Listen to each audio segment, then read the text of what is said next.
जब मैं 17 साल का था तब मैंने बुक में पढ़ा था, यदि आप ऐसे जिएं जैसे आपकी ज़िंदगी का आखिरी दिन है तो आप किसी न किसी दिन सही साबित हो जाओगे। ये विचार मेरे माइंड में छा गया था और तब से मैंने हर सुबह शीशे में खुद से ये सवाल किया है कि अगर ये दिन मेरी ज़िंदगी का आखिरी दिन होता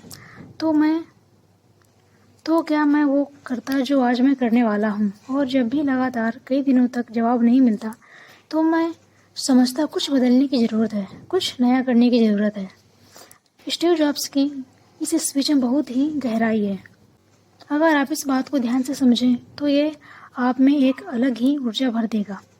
और इससे भी ज़्यादा ऊर्जावान उनकी कहानी है। स्टीव जॉब्स का जन्म 24 फरवरी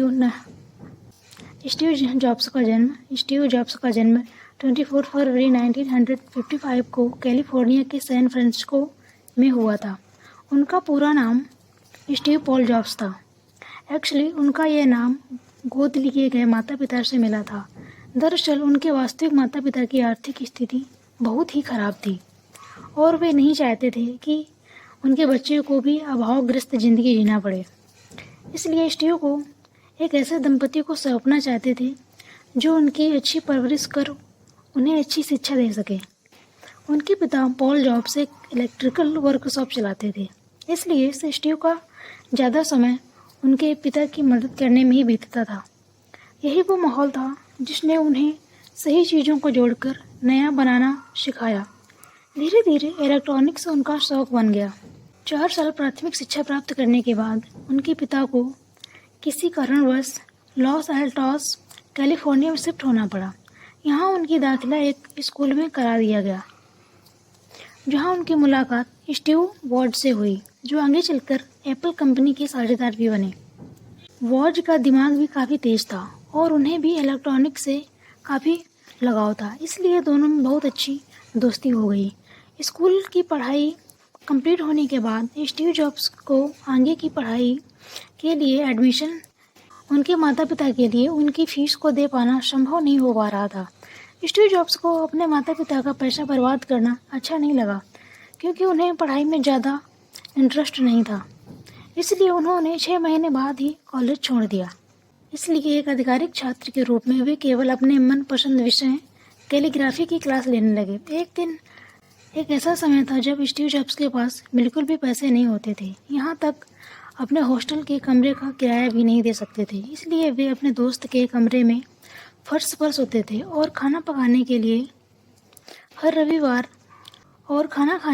हर रविवार मंदिर जाते थे। 7 मील दूर पैदल मंदिर जाते थे ताकि हफ्ते में एक दिन पेट भरकर खा सकें। इसके बाद 1972 में जॉब्स को पहली नौकरी एक वीडियो गेम्स बनाने वाली कंपनी स्टीव जॉब्स को पहली नौकरी एक वीडियो गेम्स बनाने वाली कंपनी अटायर में मिली। वहाँ उन्होंने कुछ वर्षों तक काम किया। सन 1974 में स्टीव जॉब्स अपने दोस्त डैनियल के साथ इंडिया आए, जो बाद में जाकर एप्पल कंपनी के एम्प्लॉय भी बने। भारत में वे 7 महीने रहे और बौद्ध धर्म को पढ़ा और उसे समझा। इसके बाद वे वापस अमेरिका चले गए और फिर से अटायर कंपनी के साथ काम करने लगे। और यहीं पर स्टीव जॉब्स और स्टीव वॉज एक बार फिर अच्छे दोस्त बन गए। उन्होंने मिलकर काम करने का सोचा और दोनों की रुचि इलेक्ट्रॉनिक्स में थी, तो कंपनी बनाना उनके लिए सही फैसला था। उन्होंने अपने पापा के छोटे से गैराज से अपने जुनून को हकीकत में बदला।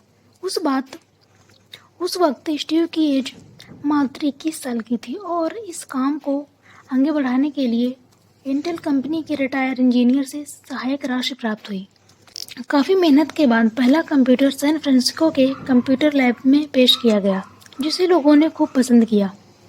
12 दिसंबर 1980 को पहली बार कंपनी का आईपीओ बाजार में उतारा गया, जिससे एप्पल एक सार्वजनिक कंपनी बन गई।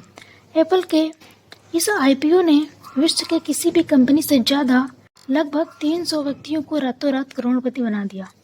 जब एप्पल थर्ड और लीजा बाजार में लॉन्च हुआ तो लोगों ने ज़्यादा पसंद नहीं किया और कंपनी घाटे में चली गई।